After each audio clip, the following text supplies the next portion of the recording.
நான் வழக்கறிஞர் C Jayapal, MABL, Ariyalur மாவட்டம்.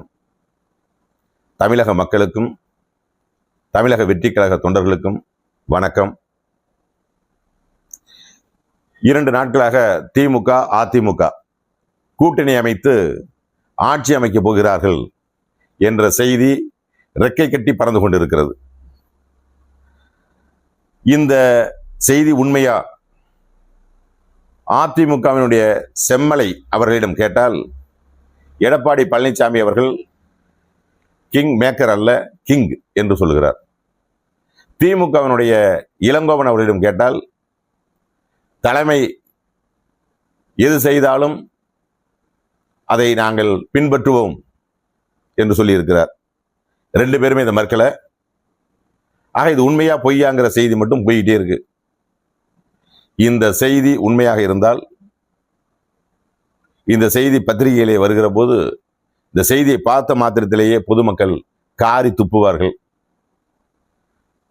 காலில் கிடப்பதை கழட்டி அடிப்பார்கள் என்று தோன்றலாம். அது அவருடைய பிரச்சனை, நாம் அதுக்குள் போக வேண்டாம். ஒரு நல்லவன் ஆட்சிக்கு வந்து விட்டால் நாம் நடுரோட்டில் இருக்க வேண்டி வருமே, நாம் அடிக்கிற கொள்ளை நின்றுவிடுமே என்ற பயம் 2 பேருக்கும் வந்துவிட்டது. ஆதலால் 2 பேரும் திரைமறைவில் கூட்டு பேசிக் கொண்டிருந்த போது அவருடைய அந்த கூட்டு களவாணித்தனம் தெரிந்த காரணத்தினால் திமுகவினுடைய கனவில் இன்றைக்கு விடுதலை சிறுத்தைகள், கம்யூனிஸ்ட் இயக்கங்கள் மண்ணை அள்ளி போட்டுவிட்டன. அவருடைய பேரம் முடிவுக்கு வந்திருக்கிறது. அதாவது இன்னும் ஒரு 10 வருடத்தில் இந்த திமுகவும் அதிமுகவும் தலைவர் விஜய் அவர்களை எதிர்கொள்ள முடியாமல் கூட்டு சேர்ந்து கொண்டு எதிர்க்க வருவார்கள் என்று நான் எல்லாம் நினைத்து கொண்டிருந்தேன். ஆனால் இவ்வளவு சீக்கிரமா 2 பேரும் கூட்டு சேர்ந்து வருவாங்கன்னு தெரியல. கொள்ளையடிக்கிறதுக்கு எப்போ வேணாலும் கூட்டு சேரலாம் அவங்க, அதை பற்றியும் நாம் பேச வேண்டாம். ஆனால் ஒன்று, திமுக அதிமுக இவர்களுடைய இந்த நடவடிக்கை அவர்களை சவக்குழியில் கொண்டு போய் நிறுத்தும், அவர்களுடைய கட்சிக்கு சமாதி கட்டும். அதை பற்றி அவர்கள் யோசிக்க வேண்டிய விஷயம். நான் இப்போ இன்னைக்கு இருக்கக்கூடிய அரசியல் நிலை பற்றி சில விஷயங்களை பேச விரும்புகிறேன். இப்போ 2 கம்யூனிஸ்ட் கட்சிகளும் இந்த திமுகவுடைய செயலை பார்த்து அருவருப்பாகி அதை கண்டிக்கும் வகையிலும், தமிழகத்தில் மதவாத சக்திகள் புகுந்துவிடக்கூடாது, எனவே மதசார்பற்ற ஒரு ஆட்சி அமைக்கப்பட வேண்டும், அது விஜய் அவர்கள் தலைமையில் தான் அமைக்க முடியும், தமிழக வெற்றி கழகத்தின் ஆட்சியால் தான் தர முடியும் என்ற காரணத்தினால் 2 கம்யூனிஸ்ட் கட்சிகளும் CPI, CPM 2 பேரும் தன்னுடைய ஆதரவு கடிதத்தை நம்முடைய தலைவர் விஜய் அவர்களிடம் ஒப்படைத்து விட்டார்கள். தலைவர் விஜய் அவர்களும் அந்த 2 கட்சிகளுடைய மொத்தம் 4 சட்டமன்ற உறுப்பினர் ஆதரவு கடிதத்தை பெற்று கவர்னர் அவர்களிடம் வழங்கிவிட்டார். ஆக இப்பொழுது தமிழக வெற்றி கழகம் கொடுத்திருக்கக்கூடிய ஆதரவு கடிதங்களின் எண்ணிக்கை 116. இன்னும் ஒன்னே இருந்தா போதும். இருந்த போதிலும் விடுதலை சிறுத்தைகள் இயக்கம் இன்று மாலைதான் உயர்நிலை குழுவை கூட்டி ஆலோசித்து தமிழக வெற்றி கழகத்திற்கு ஆதரவு தருவதென முடிவு செய்து விட்டார்கள். அதற்கான கடிதத்தை நாளை காலை தர காத்திருக்கிறார்கள். எனவே எந்த சிக்கலும் இல்லாமல் ஒரு மதசார்பற்ற ஆட்சி தமிழகத்தில் அமைய போகிற சூழ்நிலை உருவாகி இருக்கிறது. நம்மை பொறுத்தவரையில் இது ஒரு மகிழ்ச்சியான செய்தி. அது மட்டுமல்ல, இன்றைக்கு தேதி 8, 10ஆம் தேதிக்குள் தமிழக சட்டமன்றத்தினுடைய காலம் வரையறை முடிவடைகிறது, ஆயுட்காலம். எனவே 10ஆம் தேதிக்குள் இன்னொரு அரசு பதவியேற்க வேண்டும்.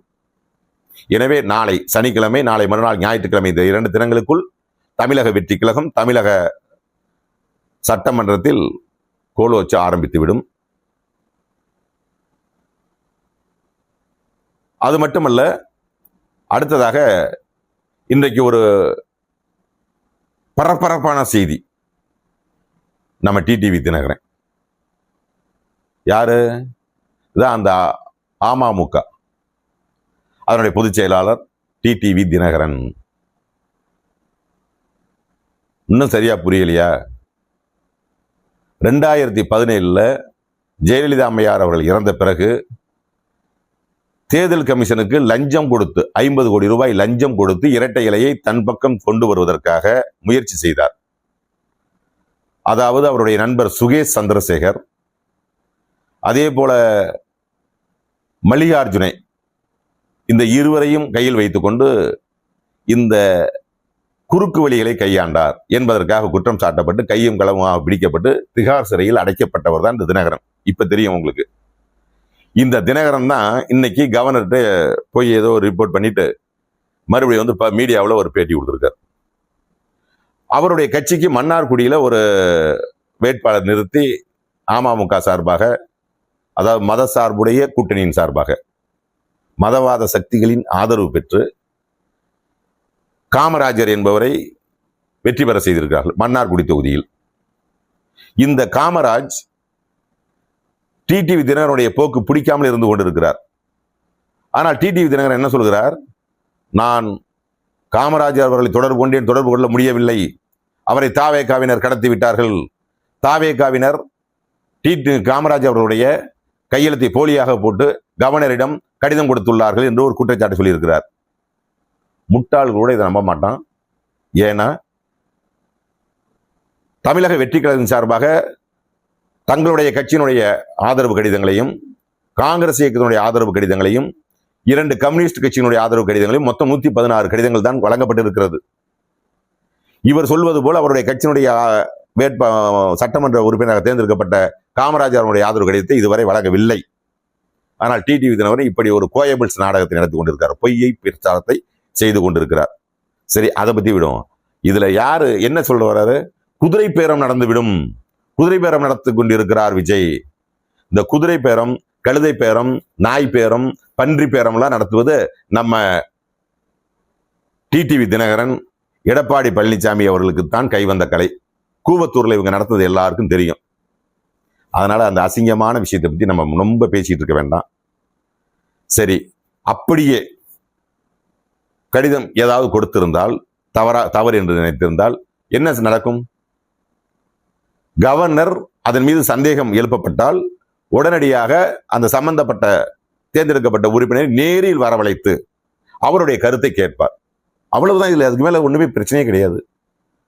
ஆனால் இவர் நடக்காத ஒன்றை நடந்ததாக இட்டுக்கிட்டு கூறி இப்படி ஒரு பொய் பிரச்சாரத்தை செய்து கொண்டிருக்கிறார். ஆனால் அதே காமராஜர் சொல்கிறார், தாவேக்காரர்கள், அதாவது தமிழக வெற்றி கழக தொண்டர்கள், தோழர்கள், தலைவர்கள் யாரும் என்னை இதுவரை தொடர்பு கொள்ளவில்லை.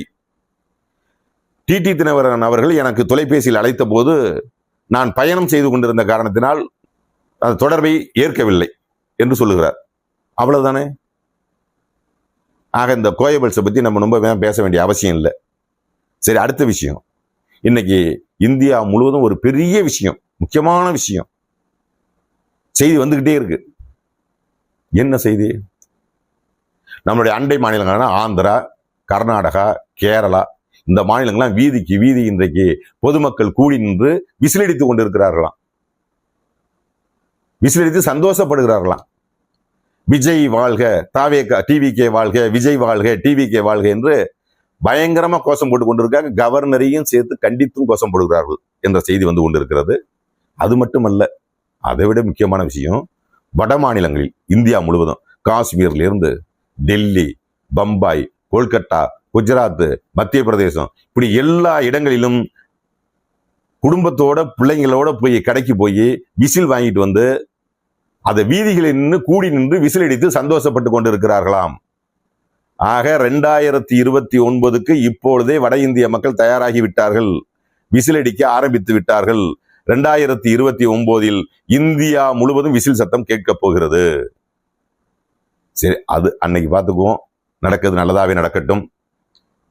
நாம் நம்முடைய தலைவர் தளபதி விஜய் அவர்கள் முதலமைச்சராக பதவியேற்கும் நாளை கொண்டாடுவோம், சந்தோஷப்படுவோம். நன்றி, வணக்கம்.